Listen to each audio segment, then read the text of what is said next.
গাজায় চলমান আগ্রাসন বৃদ্ধির জন্য রিজার্ভ বাহিনীকে বৃহৎ পরিসরে একত্রিত করার জন্য প্রস্তুতি নিচ্ছে ইসরায়েলি সেনাবাহিনী। শুক্রবার ইসরায়েলের স্থানীয় একটি সংবাদ মাধ্যম এ তথ্য জানায়।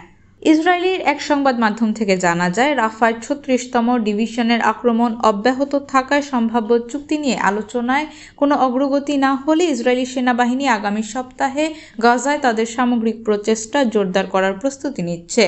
গাজায় আগ্রাসন বৃদ্ধির পরিকল্পনা নিয়ে ইসরায়েলি প্রধানমন্ত্রী বেনিয়ামিন নেতানিয়াহু উচ্চ পর্যায়ে বৈঠক করবেন বলে ধারণা করা হচ্ছে।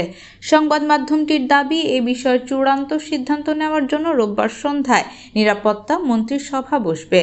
এদিকে নেতানিয়াহু ঘোষণা দিয়েছেন, গাজা থেকে হামাসের অপসারণের অগ্রাধিকার ইসরায়েলি বন্দীদের উদ্ধারের চেয়ে বেশি। তার এই বিবৃতি গাজায় জিম্মিদের পরিবারের মধ্যে ক্ষোভের জন্ম দেয়, যারা সরকারকে তাদের মুক্তিকে অগ্রাধিকার দেওয়ার জন্য অনুরোধ করে আসছে।